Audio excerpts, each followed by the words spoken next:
देखिए, माननीय प्रधानमंत्री जी ने केंद्रीय शिक्षा मंत्री श्री रमेश पोखरियाल निशंक जी के साथ बैठक करके पूरे देश के परिप्रेक्ष्य में छात्र और शिक्षकों के हितों को देखते हुए व्यापक विचार विमर्श के उपरांत ये निर्णय लिया कि जो हाई स्कूल की परीक्षा है वो रद्द होगी और इंटरमीडिएट की जो परीक्षा है वो स्थगित की गई हैं।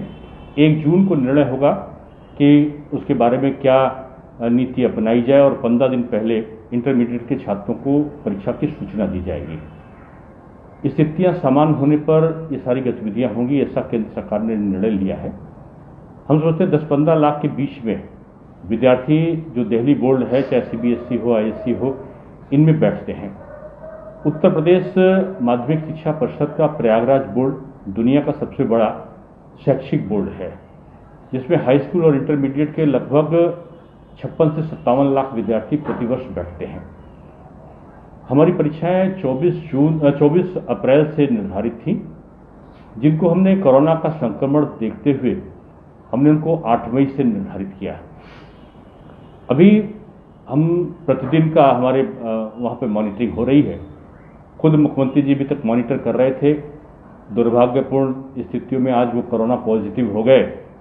इसके बावजूद वो वर्चुअल सबसे संवाद स्थापित रखे हुए हैं और जनता को ज़्यादा से ज़्यादा सुविधा मुहैया हो सके, चिकित्सीय जो सुविधाएं हैं वो उनको मुहैया हो सके, इसके लिए उन्होंने सभी मंत्रियों को, सभी अधिकारियों को निर्देशित किया है कि हर मंत्री अपने प्रभार क्षेत्र के जिले को मॉनिटर करेगा और वो लगातार निरंतर वहाँ के जिला प्रशासन के साथ साथ जनप्रतिनिधियों के संपर्क में रहेगा और जो भी कमी होगी वो जिला प्रशासन की सहायता से उसको पूर्ण कराएगा। वो अधिकारियों को भी इसी प्रकार से निर्देश हैं।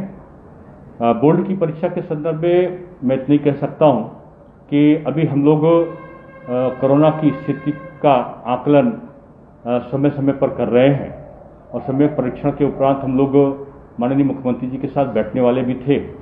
हमारे जो लगभग 19 अधिकारी हैं जो सीधे बोर्ड की परीक्षाओं से संबंधित होते हैं, उनमें से 17 संक्रमित हैं और हॉस्पिटल्स में हैं। हमारे जो अपर मुख्य सचिव हैं, तीनों विशेष सचिव हैं, हमारे जो ज्वाइंट सेक्रेटरी हैं, डायरेक्टर हैं, जो हमारे 5 हमारे डिप्टी डायरेक्टर्स हैं, वो सभी कोरोना संक्रमित हो गए हैं और हॉस्पिटल में हैं। उनके शीघ्र स्वस्थ होते ही हम संबंध में विचार विमर्श करने के बाद माननीय मुख्यमंत्री जी के साथ संवाद स्थापित करेंगे और उसके बाद हम 8 मई से होने वाली परीक्षा के संदर्भ में कुछ कहने की स्थिति में होंगे। देखिए, लखनऊ में स्थितियां तेजी के साथ सामान्य हो सके, इसके लिए पुरजोर कोशिश हो रही है और जिसको कहना चाहिए मुख्यमंत्री जी के दिशा निर्देश में इतना बड़ा काम हुआ कि रातों रात हम लोगों ने 2000 बेड्स और बढ़ाने का निर्णय किया और उसके लिए जो इक्विपमेंट्स की जरूरत थी, जैसे 1000 के आसपास वेंटिलेटर हमने बाहर से मंगाए।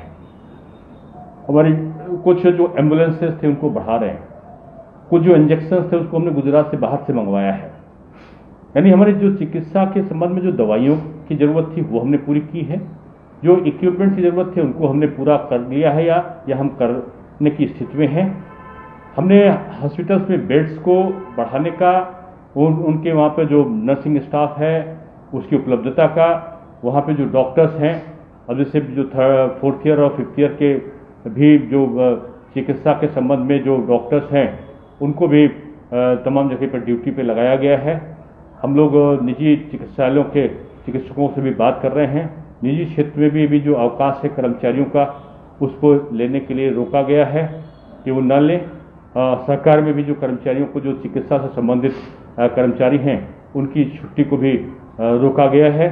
और ये सारी चीज़ों को हम लोग करने के साथ साथ पब्लिक से भी एक अपेक्षा माननीय मुख्यमंत्री जी ने की है कि हम सबसे बड़े स्वास्थ्य रक्षक स्वयं हैं और अगर हम कोरोना गाइडलाइन का अनुपालन करेंगे तो हम अपने आप को बचा सकेंगे। इसके लिए उन्होंने फिर से मास्क लगाना, अनावश्यक रूप में बाहर निकलना या घूमना बंद करना और सैनिटाइजर का उपयोग करते हुए 2 गज की दूरी बनाए रखना, ये सामान्य चीज़ों को उन्होंने दोहराया है और यही अपेक्षा की है कि लोग स्वयं से अपनी जो सुरक्षा है उसकी चिंता करेंगे। सरकार उसमें सहायक बनके पूरी ताकत के साथ में, पूरी संजीदगी के साथ में, पूरी अपनी क्षमता के साथ में काम कर रही है। घबराने की कोई ज़रूरत नहीं है। सरकार पूरी तत्परता के साथ काम कर रही है। जो भी कमी होगी सरकार उनको पूरा करेगी। लखनऊ का जो आपने जिक्र किया है, लखनऊ में भी हमने चिकित्सीय उपकरण भी उपलब्ध कराए हैं, बेड्स भी उपलब्ध कराए हैं, दवा भी उपलब्ध कराई हैं। यहाँ तक शमशान घाट पे हमने चौतरे भी बढ़ा के लकड़ियों को भी उपलब्ध कराया है।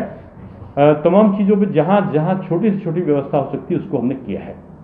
तो मैं समझता हूँ कि जल्दी ही जो कोरोना की चेन है वो टूटे, इस पर हम काम कर रहे हैं।